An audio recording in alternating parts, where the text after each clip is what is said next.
my pleasure to introduce Tatiana Toro from the University of Washington in Seattle. Who's going to talk about geometry of measures. Thank you. So it's a pleasure to be here. It's the first time I'm in Long Island. I come often to New York, but never all the way down here. It's very, very pretty. And there's one more day of summer this year, because in Seattle it's winter already.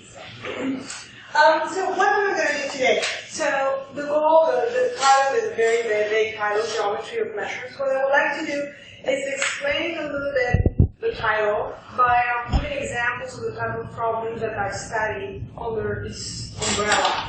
So measures from my bias point of view arise in variational problems, in PDEs, and in free boundary regularity problems. And so what I would like to do is explain some of these problems, talk about how these measures, the regularity of these measures, and then I will explain the structure of these measures, give information about the problem they come from.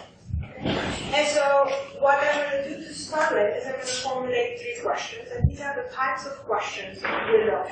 Then I will give you a context for these questions. I will try to tie them in and see how they come together, tell you some of the things we're able to do, but lots of the things we're not able to. Okay? Please feel free to stop me, and I like questions. So let me remind you, we're going to start with a measure. You all have an idea of what a measure is. It's locally finite, so this measure is on Rm, and the measures of balls are finite. And I consider sigma the support of the measure. So let me tell you what this is. It's a set of points in Rn, such that the measure of center x and radius r is positive for x. Okay? This is a closed set, and this is the support, and because I'm going to be talking about this support, I'm here. Okay, the first type of question I ask, and as you'll see in a minute, these questions are not going to appear in chronological order. They're going to appear in a very biased order. So the question asked is called, I'm going to give it a name, structure. If you don't worry, the name will make sense later. But I need to give it a name. Structure and uniform. So let me tell you who n is. N is a number between 0 and n. And so what is this? So assume I have a measure. Assume for every x in the support and every radius positive, the measure of the ball center x and radius r is R2. Okay? So the question 1 is, what can you say about sigma?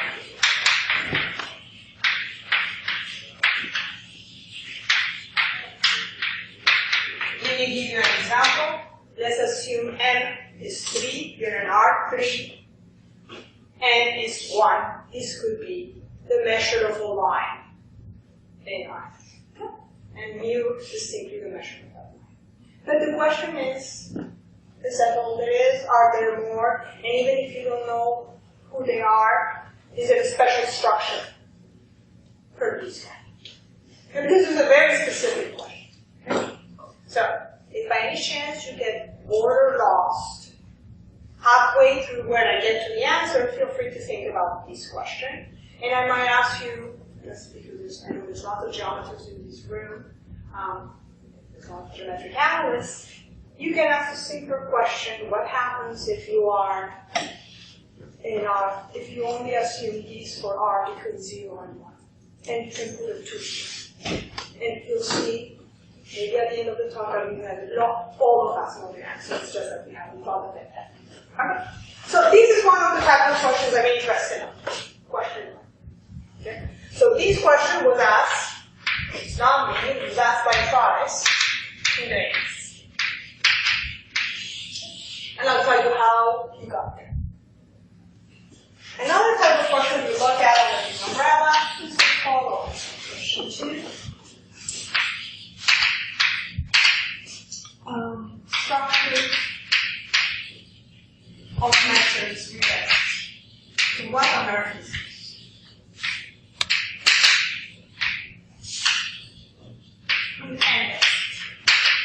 So, first person to ask this question was Besicovitch, and then to give you the context maybe. So this is in the 20s. What was Besicovitch? So what happened in the 20s, a little bit before the 20s? Lebesgue had proved that if you are in R, and you take a set of Lebesgue positive measure at almost every point has density 1. Okay? So in density means you take the set, point x minus r, the intersection of x minus r, x plus r intersection e over 2r, as r goes to 0, that goes to 1. So what did Besicovitch ask? Well, he was thinking in R2. He defined a notion of length on a one-dimensional set. He didn't have this concept clear, but that's exactly what he did in his set. And he said, what if I have a set where the length at almost every point of this set with respect to this length, the density of these points on 1. Is the set kind of line-like? Is there any structure to this set? Okay? This is 1928, and actually this was the beginning in many ways of GMT, geometric measure. Okay? I'm going to formulate a little bit more general because that's also something he asked and something.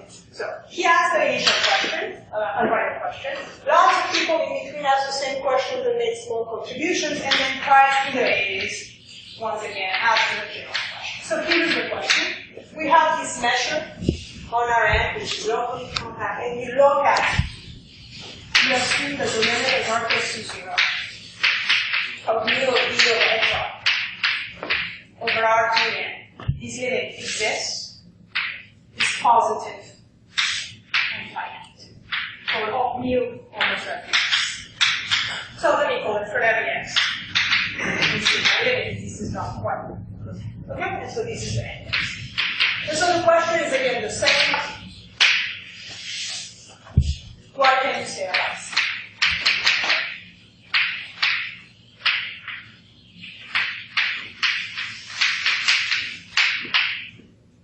So if you satisfy this condition, of course you satisfy one.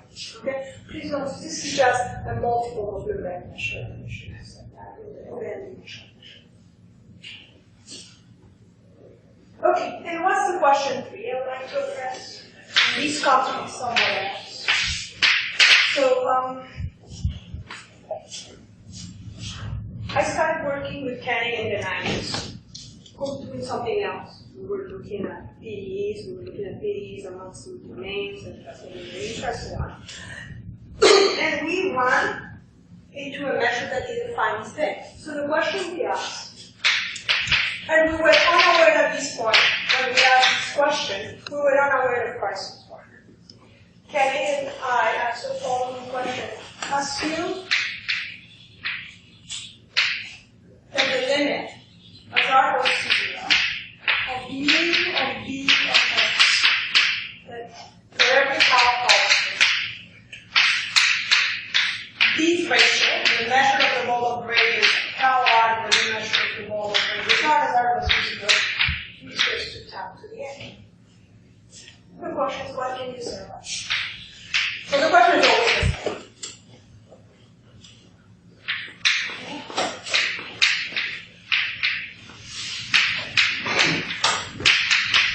These measures are called, we said here, sorry about the word, asymptotically, optimally.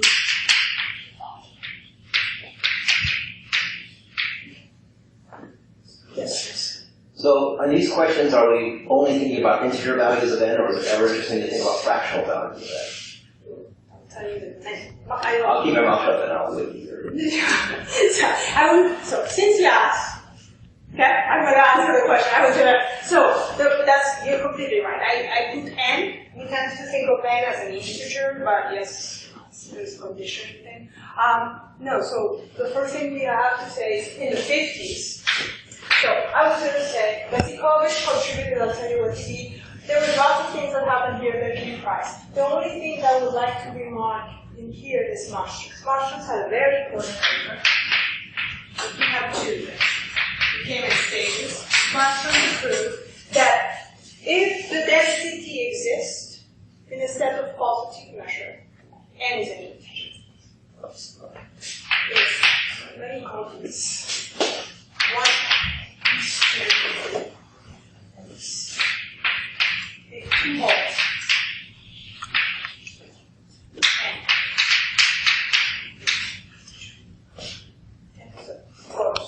N is an integer here, and this is an integer. So we're only doing n. Okay. So this is the type of problem. So what I want to do now is I want to tell you what Besicovitch did and what Price did. That's a GMTP. We're going to make it, we're going to stop. We're going to do a little bit of very basic PDE so I can tell you how this comes. And then once I get here, we're going to bring these together to get to that question. Okay, so what did Besicovitch do? What Besicovitch do is if n, please, let's start with n is where you live, n is 1 and 2 holds for those numbers, then sigma can be covered by a countable collection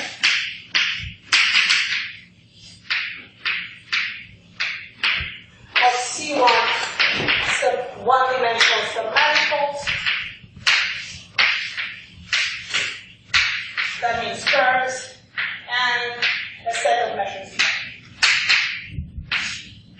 of mu or H1.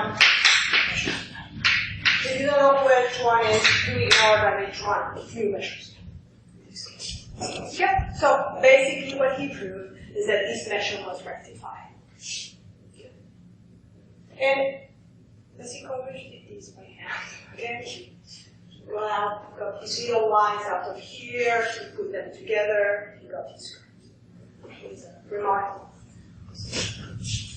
Okay. So it's very important for all this that you require this for all x in the support group. No, almost not yet. But there are plenty of measures like that for almost every x. This is not integer, it's vector. No, the density, if the density exists on a set of positive measure, of positive mu measure, it has to be an integer.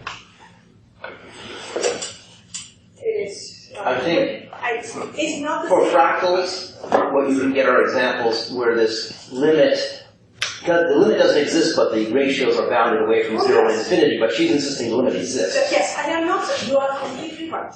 You can put a fractal there, and the ln sup and the ln inf they both exist. The ln inf is positive, the ln sup is finite, but they don't exist.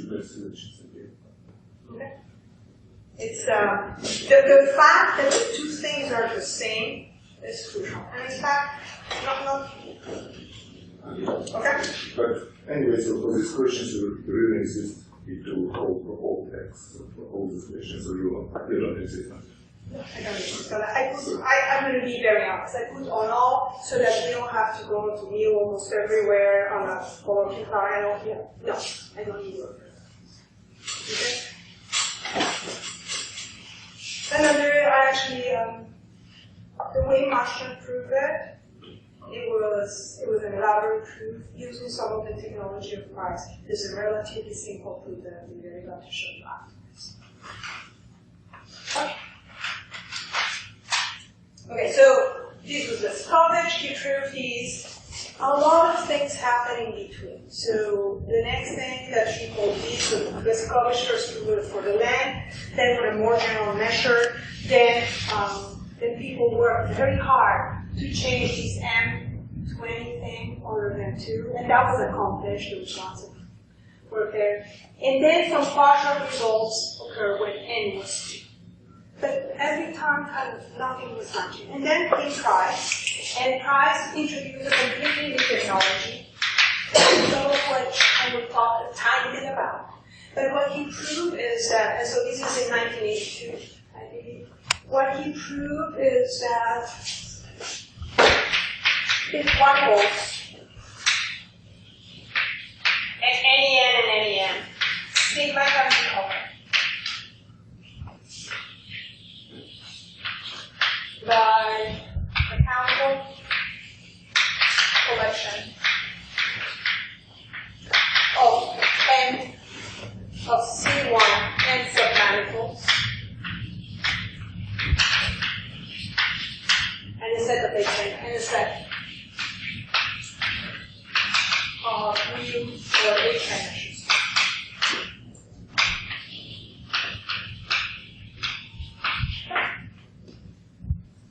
So basically what Besicovitch had set out to do is to show if the density behaves like the one or Lebesgue measure on Rn, the set looks like Rn because the set has a C1, so it's covered by C1 most of the manifold, but the quantum smooth manifold will be blow up in the So what happens if you take the really rectifiable C1? Actually, these curves are rectifiable. Once again, I use C1 here. I cheated. I should have root is covered by a set of Lipschitz images of R1. That's what you mean by C1? No. I actually also use the theorem that tells you that every Lipschitz function, basically, that if you have a covering by Lipschitz, a classical cover by Lipschitz functions, you can also cover by C1. Okay? It's just differential. It's still the differential always. That's a key. It's covered, but it's not. It's covered. And there's a set of measure 0 where I do a lot of things. Do not say that every rectifiable curve is smooth slope. No. No, you'll get to smooth in about 25 minutes. I will show you that. So you may have thrown in extra stuff in this parameterization if you actually figure set. Yes. I only say what I really want to say. Is that mu of Rn minus these smooth guys. C1 and mu. This is Rn. That's what I mean. Okay. This is the correct 100%.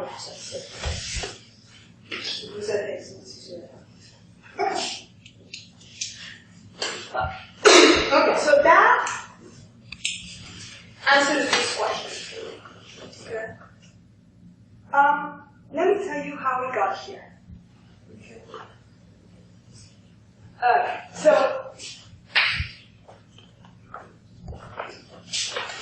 this is your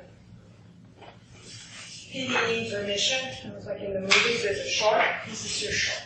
So measures that come from PDEs.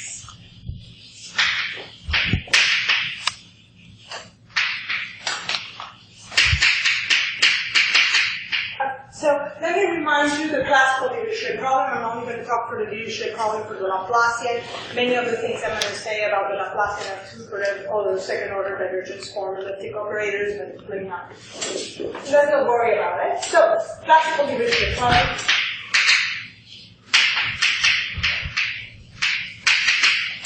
Tells you the following. You take a function, which is so you have some. Omega is a bounded domain in Rn. Okay. And you take f continues on the boundary. And you ask, does there exist a function, d sub f, such that Laplacian of d sub f is 0 in omega, and u sub f equals f on the boundary. And so does there exist a function, and I want this function to be continuous all the way to the boundary. So let me remind you, of course, the solutions inside, these solutions are real analytic. So I am not asking anything, that's not what I'm asking. Okay. So what I am asking is, if I have a smooth domain, okay, what's smooth for me? C2. If I have a C2 domain, there's no problem. Okay, I have continuity all the way to the boundary, I can turn these into an interior column. But that's not what I'm asking. So what I'm asking is, let's assume I have a domain that looks like, this is nothing. Then that's these three nature.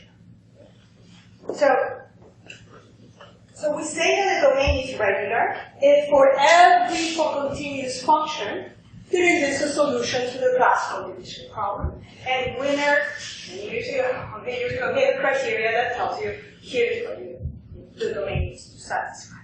Okay? So let's assume we have a regular domain, so let's assume we can solve the Dirichlet problem. Let me remind you a couple of things.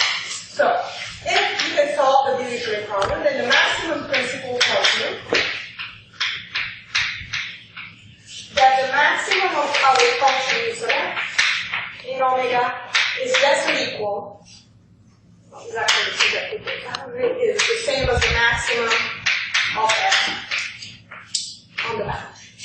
And therefore, for every x in omega, if I look at the operator that goes from the continuous functions here into r, that's 2x's use of f of x, well, this is a bounded linear operator. And you remember your risk representation here from the analysis class, and it tells you that therefore you can write this function, or the risk representation here, as the integral of the function you started with. This is a little point in the boundary, in omega of x. I guess where omega of x is a right-on measure. Okay? By the maximum principle, the total mass is less than or equal than 1. And because if f is 1, use of f is 1, you can see that these guys are probability measure. And it has a name. It's the harmonic measure.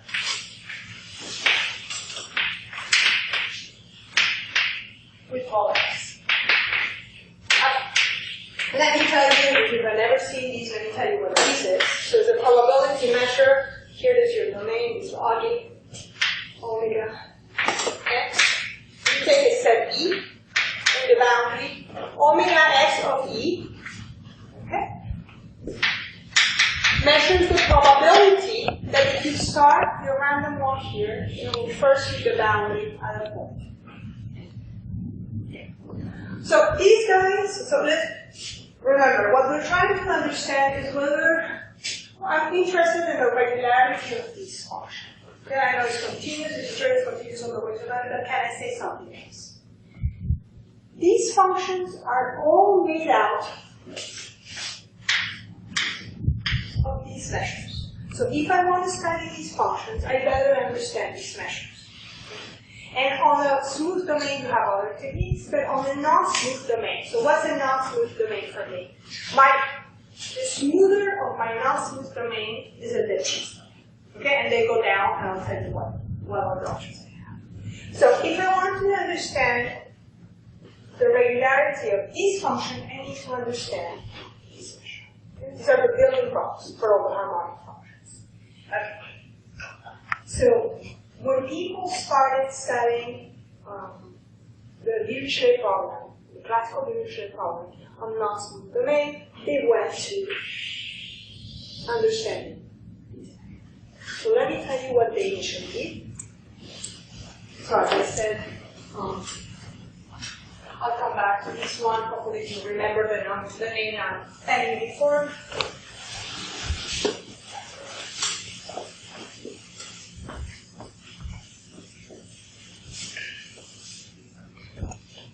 So, how do we do that? We're the first ones to look at these questions in the 70s. They had a Lipschitz domain. So what's a Lipschitz domain? A Lipschitz domain is a domain that can be locally region as the area above the graph of the Lipschitz function. And what's a Lipschitz function? This is the Lipschitz function. Okay? The function phi such that phi of x minus phi of y. Why? Absolute value is your frequency. Everybody's absolute value is a little bit more. Okay. So what they prove is that if you have a Lipschitz domain, I'm going to drop their x because what is true for one x is true with the neighbors of c. Okay? They prove that omega is Lipschitz. The harmonic measure this stuff. And I understand if you tell me that, this doesn't look like regularity, but bear with me on me for the Q in the boundary, for every R half T omega of Q to R down plus.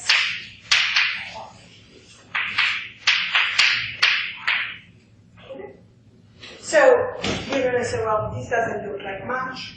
Let me tell you, a measure like this, for example, has polynomial curve, so it cannot be horrible. Combining this information, and I kind of did more, but mostly this. If by any chance you chose f that was Lipschitz, then you know that the function not only is continuous, but is homogeneous. So this doubling property really gives you information about regularity all the way up the boundary, even if like that, it doesn't. Okay, so these were the 70s. Then Jerson and Penning started staring at these, and they realized that there was nothing really in the work that contemplated required the domain to be Lipschitz, but that there were some characteristics of the domain, some geometric characteristics of the domain that made it, that were the reason why these held. And so they introduced this scale invariant class of domains for which they have. So I'm going to tell you what they're called. Please don't panic. I will use them in to know the definition. I'll draw a picture as well. Okay? So they do that if omega is non-tangentially accessible, okay, then it's starting. So what is, let me give you an example, okay? This is not something to remember.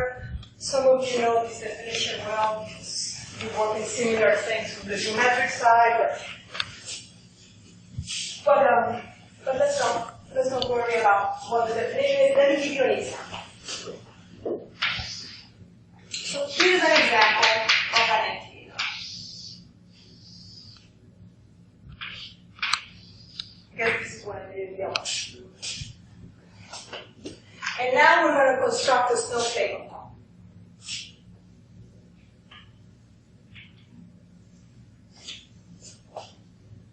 You construct a snowflake in each one.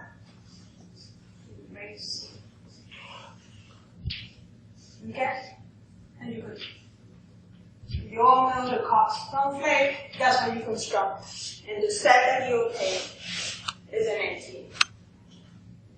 Okay? It's not tangentially accessible. Harmonic measure is next, harmonic measure is done. Okay, but you stare. And you say, well, there's a very big difference between a Lipschitz domain and this snowflake. This Lipschitz domain has tangents almost everywhere. This snowflake has tangents almost nowhere. Okay? The topological, the house of dimension of this is way bigger than one. This one has house of dimension. The harmonic measure, which is a very natural measure. So actually, let me tell you, H1 here, length here, is locally infinite. So it doesn't make any sense. On the other hand, from the harmonic measure point of view, this guy and this guy, at least in terms of doubling, behave exactly the same. So what happened is I was in Chicago, I was taking a class from Kenneth, he did this, and I told him, and my question was, so what on earth does a harmonic measure really tells you? I mean, what aspect of the domain tells you that the harmonic measure behaves better or worse? Because, these two things are very different, and the harmonic measure doesn't see that. And normally the harmonic measure is a very good indicator of something on the domain. And so I have been working on things that were well approximated by planes, by lines, by flat things. And the question is that to look at is what happens if you take a domain and you look at a boundary that is, your domain is in Rn, and you look at a boundary that's well approximated by n minus 1 planes. Okay? And so we call those guys rectangular flats. So the question was, you look at omega is right over flat. Now let me give you examples. What's an example of a right over flat domain? Well, take the pop chart, but rather than putting this huge angle here, shoot a very small angle. Okay? Look at small angles. Of course, you're going to have to be careful here. This sharp angle is not good. You're going to have to make it flat. So, but very small angles. Okay? The other example we have in mind, let me give you another example. This one is even better. This is somebody. Change the angle of spin rate? It depends what you want to achieve. In my first example, no, don't change the angle as you iterate. In the second example, change the angle in such a way that the angles are decreasing. Don't make them decrease too fast so you don't get something that's too gross. But I'm going to give you another example of the same. But you can do that. Okay? And in both cases, they're flat, provided that their initial angle is small. Okay? But this still gives you a set that has either Hausdorff dimension bigger than the topological dimension, or even if the Hausdorff dimension and the topological dimension are the same, the Hausdorff measure can be locally infinite. Okay, so it still is not a rectifier. But let me give you another example. The set above, I only do infinite, but unbounded, but that's it, cut it off. The function is still that the sum from k is 1 to infinity of cosine 2 to the 0 square root of k. Let me tell you what are the properties of this set. Okay, my set is very above. This is a set that at each point in the boundary, you can approximate it anywhere by a line. And the smaller you look at the radius where you want to approximate, the better the approximation is. Okay? This is because this is a Minimality sigma function, and these functions are very well approximated by affine functions. Okay? So, on right over flat, and actually I'm going to call this one omega is right over vanishing. So don't worry too much about the definition. Just think of this example. So this example, this is a one-dimensional, two-dimensional is domain of 2. This domain, this boundary is one-dimensional, topological, and Hausdorff. But the local, the H1 for Hausdorff, the length for the Hausdorff measure is locally infinite. On the other hand, this is getting very, very flat, and look what we found. We found, let's try to let us here. That when you look at this, for every Q on the boundary, this is going to become infinite. Okay. So if your domain is flat, this is okay. And so what Hartmann and I decided to do was, okay, so this was nice. What the harmonic measure takes out. The harmonic measure gives you, the doubling properties of the harmonic measure gives you information about the geometry of the boundary. Okay, or the geometry influence, sorry, I should say, the geometry is influenced in this way, the harmonic measure. The question is the opposite, is the converse. So what we wanted to know is omega is n0. And I'm going to pull these guys after these. I can try to also the dominant. And omega is after these. Then is it true that omega is right from the boundary? Which remember, it just means that you can approximate it by lines or by planes better than better than. What I wanted to say is I have this question and this one is the boundary of these getting flat. Is the same differentiability or it is? No, because this one is differentiable almost nowhere. This graph has tangent. No. What is this approximation? What does it mean? It means so.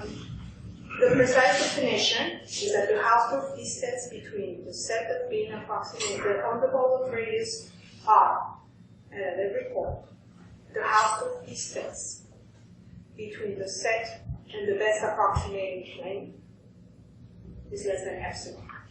And epsilon is going to be Still there are many oscillations there, but the universe chemistry. And this is the classical, I think it is. This is the classical example. It's very far from differentiability unless you have a good measure. And good better than done. Well, I just want to add for Misha's sake that you have these approximations by planes, but they can sort of spin around as the scale changes. Differentiability says you have approximation by planes that are all parallel to each other as the scale changes. Yes. That's exactly the case. These examples in Non-tangential approximation, is that from interior or exterior or both?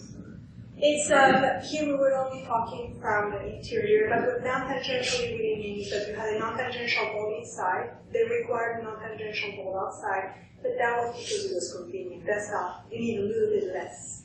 And then they require harmonic chains. But yeah, you were only approximating from this. Okay, so this is the question for you. So, I want to know if something is approximated by planes. Let's go back to your calculus class. Your students, in I guess the first calculus class, are trying to prove that the function is differentiable. They have a pen or calculator. They draw the picture of the function of the in the calculator. They zoom in. They get a line. Function is differentiable. They zoom in. They get something else. Function is not differentiable. Okay, so. It's not exactly, we're not going to say that, but if I zoom in and I get a line or a plane, I'm happy, and if I don't get a plane, then I have trouble. Okay, so the question is, I want to zoom in. If I'm trying to understand whether something like this holds, I need to zoom in. When you do the calculus, what you do, when you're looking here, you enlarge, I'm going to do exactly the same thing to the measurement. And that, in fact, is one of the big things at price. I have to be honest. At this point, we still didn't know the price was. And then, I came from JAT, but, okay, use the needle, and I didn't know. I was unaware of price. But we wanted to prove this, and therefore that meant that I needed to blow up. So I am going to take a minute to talk about tangents.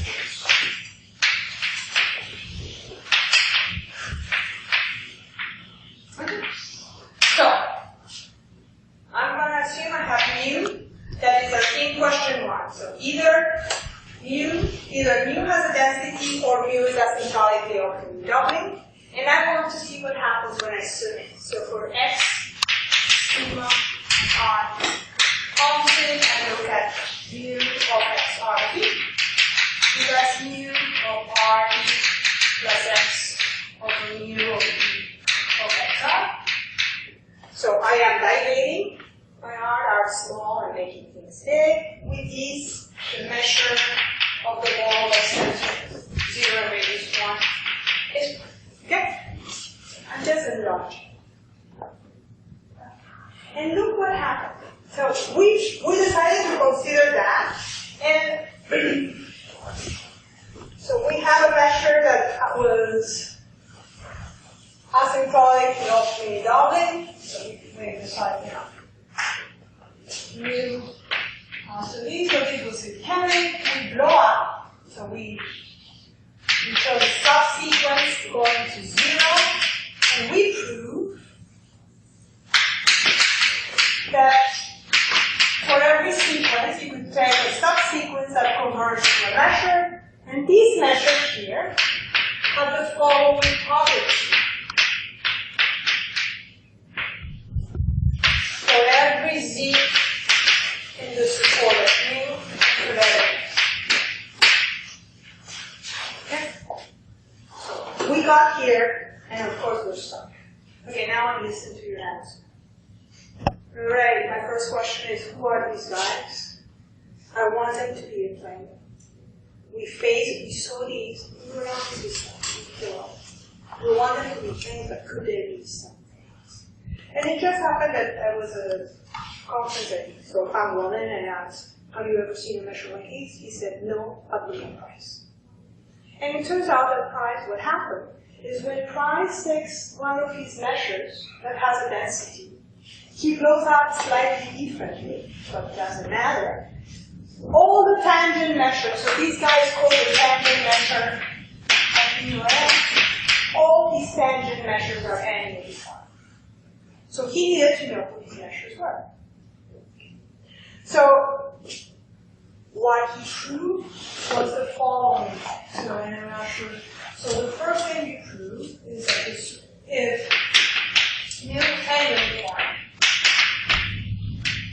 is support of mu is a real algebraic variety. Not very useful. Very nice to know.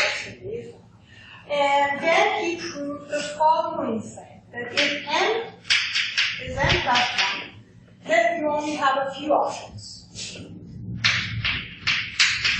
Modular rotation and translation. Here, of course, Rn equals 0.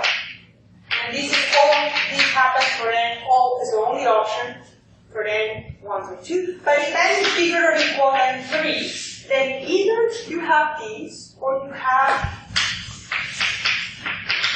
one more. X4 squared is x1 squared plus x2 squared is x2. Let me draw. So that's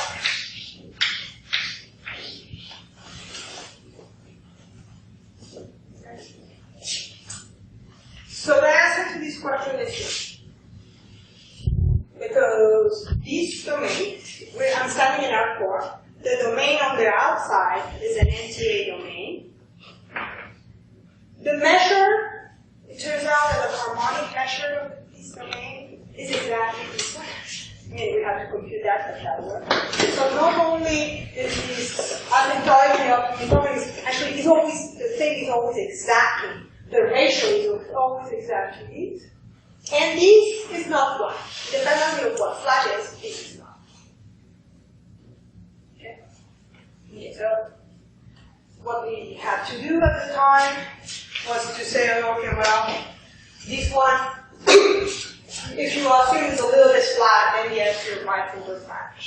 But basically, so what I wanted to convey at this point is that by looking at these infinitesimal properties, we get to a very nice structure, and now understanding this structure is crucial. Now, you see I put when n is n plus 1, we know this. We know that in general the real analytic variety. We would really love to know what happens in higher dimension when we're completing this. Okay, so we look at these. So it doesn't help you that that's the union of two Lipschitz graphs. I mean. No, because it's really, I mean, well, it depends on it gives me, so it gives me clear information on the structure, and as you'll see in a minute, it gives information. But it's telling me, there still is a singular part, and the singular part is going to be very nice. Yes, in some cases, one of my students was actually in R4, R3, you can parameterize and everything, but you have a singularity, and smoothness is not part of it. The only way you can guarantee smoothness is by assuming starting with which is a little bit flat. Okay, so when we look at these, what our question was after looking at these, we realized that looking at the domain properties of the measure seemed to give a lot of information about the structure. And we wanted to see how far we could push that. Because, okay, so I might be happy getting these, but as it was pointed out, that's not differentiable, so it might not say much. So the question is, how far can you push this? And so we asked the following question. And I'll tell you why it was motivated simply by a calculation, of course. But so we decided to look at these.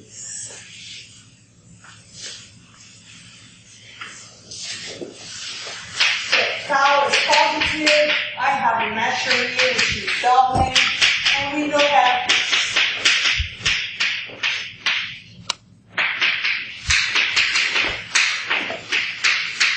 so now we live in our areas. And what we have proven is in all of these statements that I talked about, what we had is that as R goes to 0, this was going to 0. Now, let me take for a minute, let's assume we have an n-dimensional submanifold in our M, which is C1 beta. Okay, so you can locally write it as a graph of series one beta function. Then it turns out that this thing decays like r to the 2 beta. Okay, so the question we wanted to know, our fourth question, and I'll tell you this is a group of people, is what happens when I have a vector goes to 0 as r to b. Okay, so this is what every r to b. For example. Okay. Okay, so we know it's not smooth. Because here, that is exactly 0 and it's not smooth. That's what can be smooth. Okay? So this was a work for a few years, and so the people who participated in this were PDEs, public scanning, separately and in different work, David Price, Javier Torta, and myself. And here's what we can say. And this is to show that these doubling properties really yield higher regularities. So assume you have these. Okay? So that means that if n is 1 or 2, sigma is under this hypothesis is a C1 beta. Beta depends on alpha and dimension is of manifold.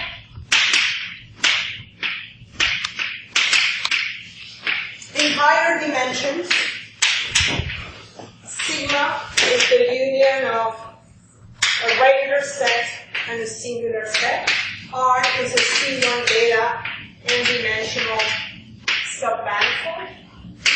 S is closed, and H in of S is 0. And if by any chance n is n plus 1, then not only is this closed, but the Hausdorff dimension of S is less or equal than n minus 3. And if n is 3, then S is 2. Okay. And so some of you who are familiar with minimals of manifolds, this is reminiscent to some extent of that. If you have a minimality, you have a position on the behavior of the doubling ratio. So let me, what has happened, so this is not my thing, but what has happened, so we have had a lot of time to think about why does this work? Okay, what's behind this? Why do these doubling properties tell us something about them? Well, it is because the doubling properties tell us what happens when we blow up, when we go to the tangent. Okay, and when we blow up, it's telling us how the measure is approximated, for example, by nice measures. Okay, what's a nice measure? This is a nice measure. The bag measure in our end is a nice measure. It's the prototype of a nice measure. It's a flat measure. So, in more recent work with a group of collaborators, we have been looking at what happens if we don't look at the infinitesimal properties, because those almost are like the differentiability properties of the measure. We just look at the approximation properties. So if I have a measure, and that measure is well approximated by flat measure, in some sense, okay, and I'm not going to have time to talk about this, in a sense that captures the essence of the measure, can we get the regularity of the domain? And the answer is yes, we have it. And so it's basically we go one stage before. That's basically what I wanted to say. I wanted to, if there's something you remember from these talks and other takeaways, that the infinitesimal doubling properties of the measure really give you lots of information about the structure of the measure. How a measure doubles tells you what the support of the measure looks like. Thank you.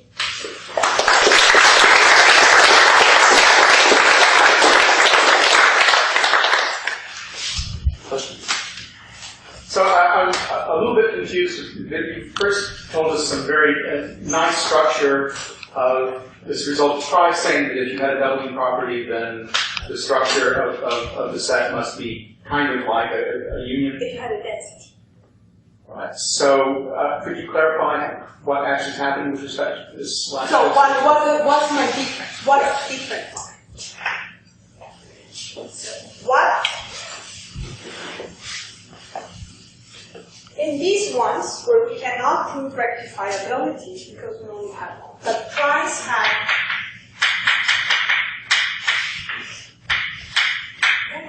you had these limits.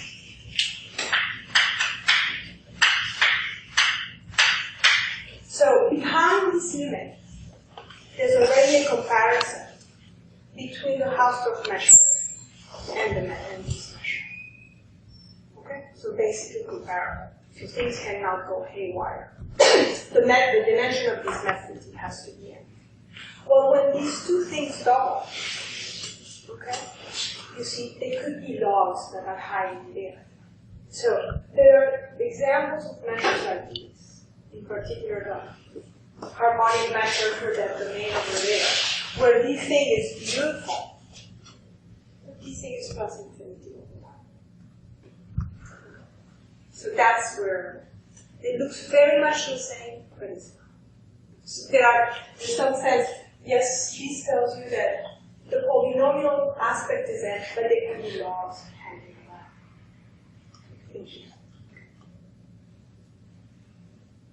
That's it.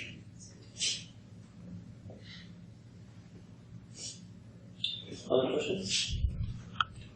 Okay, so we'll go out to dinner, so if anyone wants to join us, then come talk to me. Let's take a speaker again.